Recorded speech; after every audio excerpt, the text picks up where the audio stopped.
Welcome to Solo Travel Adventures. I'm Cheryl S., your host. Well, it is October of 2025 and the holidays are around the corner. And I have a big question for you. Should you travel right now? I get asked that by others, and maybe you're thinking the same thing. Should you travel right now? And what do I mean by that? Well, there is a lot going on in the world, and maybe you don't feel safe traveling. But if we waited for there to be complete peace across the whole world, which will never happen, there's always something going on, many of us would never leave our homes. So I'm going to talk today is whether you should travel right now amidst what is happening in the world. Well, I'm going to first start with the U.S. If you are in the U.S., as you know, we have a government shutdown happening right now, and it is going on 3 weeks since the government has shut down. And what does that mean for travel? Well, first of all, that does mean that there are longer lines, and it will take you longer to get through TSA or security at the airport, mainly because, yes, these people are considered essential employees, so they are still reporting to work despite not getting paid likely. So some may be showing up, some may not be, so they might be short-staffed, but there is still people showing up. Thank goodness. I am grateful for that. But I have heard that there are many long lines. Someone gave the example online just the other day that even though they have what's called TSA pre-check, which kind of makes the whole security system a little faster for them to get through, it took them 56 minutes, they said, to get through with TSA pre-check. Now, someone that doesn't have pre-check, it probably took longer. So do expect that part to take a while.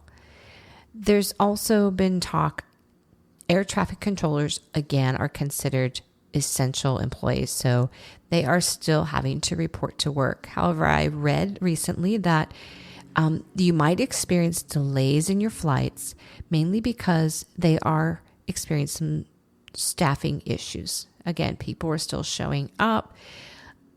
So just be ready for that. So if you already have something planned, especially around the holidays here, which we're coming up on, the U.S. celebrates Thanksgiving in November, and then, of course, Christmas or Hanukkah, other holidays happening in December are around the corner. I don't expect our government to still be shut down by then, but there have been history of our government being shut down for 35 days, I think may have been the longest I have seen that the government has been shut down. I might be wrong about that, but that I do remember that time frame. I think that was in 2018 into maybe 2019. But anyways, do expect some delays. It doesn't mean you should not travel unless this is something you don't want to deal with. So you are still allowed to travel. Flights are still happening.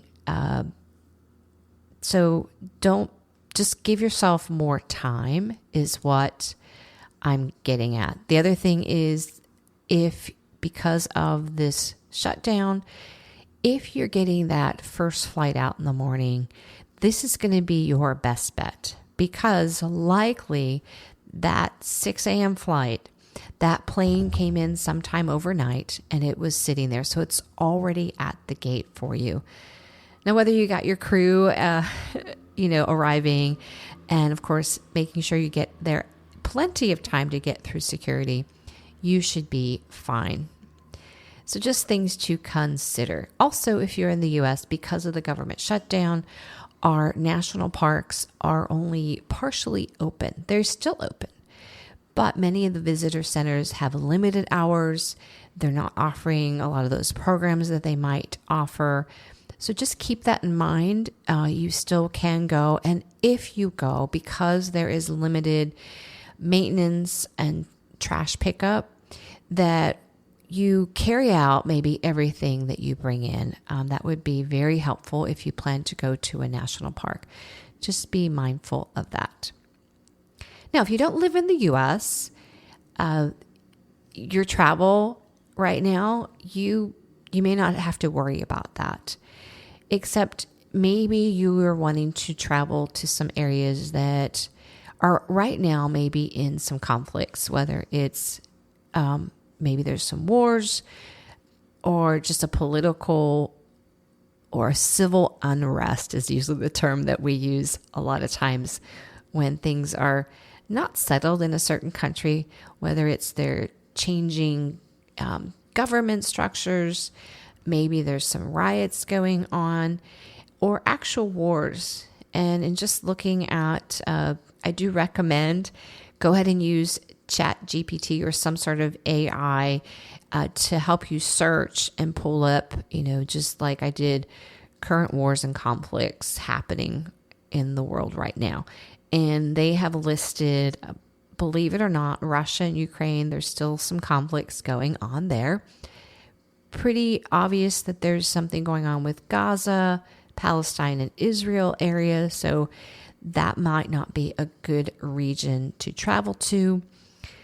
Nigeria, not really much in the news, but there's some genocide going on in Nigeria.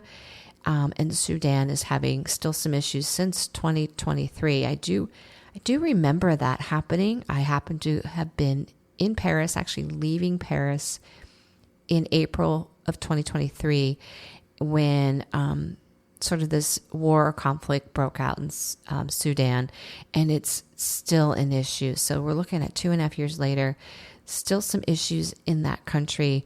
So maybe traveling to those places or near those countries, yes, be smart. Maybe those are not the best places to go. And specifically, maybe not the best places to travel solo as a woman. So I always like to say, obviously be smart. But the number one thing I will tell you, I don't want to instill any fear in you because number one, there are plenty of safe places to visit right now and travel to. And like, for example, Iceland, please put Iceland on your list.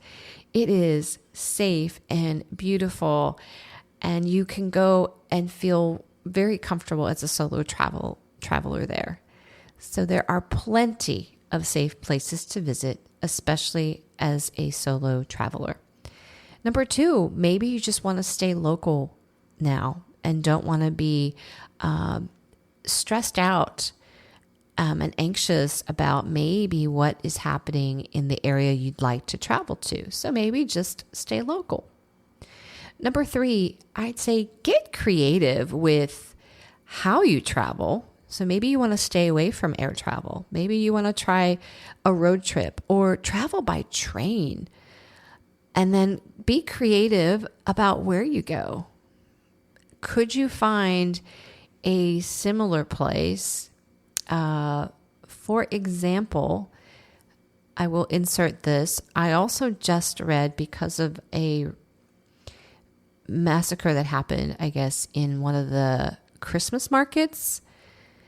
There are smaller towns in Germany that are not doing the Christmas markets this year. Now, of course, your bigger cities like Berlin and Nuremberg, they are still having their 2025 Christmas markets. But let's say you want to get creative and not go to Germany for whatever reason, and you try to find in maybe somewhere closer a little town that has this German feel to it. Maybe that's what you do instead. So that's what I mean by get creative with where you go and how you travel. Since we're thinking, at least in the US, air travel is just delayed. That's all I'm going to say. It's just going to take longer. Number 4, maybe you go with a group tour to feel safer. Maybe this is where you're going to feel more comfortable and still traveling amidst the chaos that I like to say is happening in little pockets across the world. And finally, number 5, I would just say, if you're traveling now and into the holidays, especially, just be patient. Be patient with other people. Be patient with the workers that work for the airlines. It is not their fault that maybe the flight is delayed. So be patient with them. They're trying to help you as best they can. And give yourself extra time, of course, in your travels. If you are traveling, in the next 2 months or so, we know it can get a little chaotic.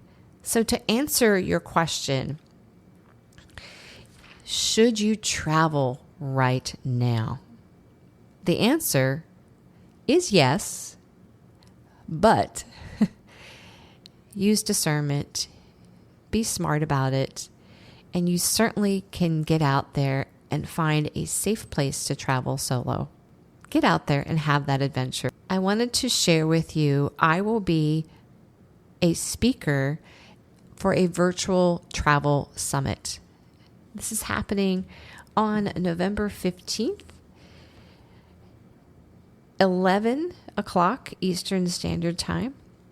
And there will be 20 speakers in this virtual summit. I will share the link in my show notes, where you could get signed up. It is free. I will be one of the speakers. So I hope you will get signed up and hear all the wonderful travel coaches and such that will be speaking at this travel summit.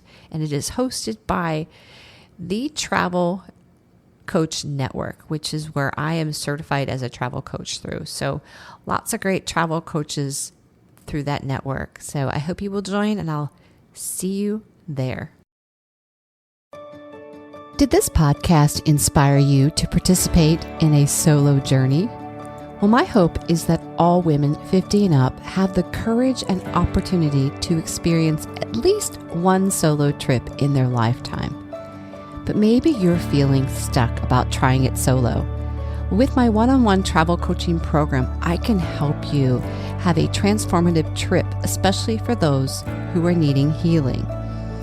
Go to my website, CherylBeckEsch.com, and check out the program. Travel is a wonderful vehicle to heal.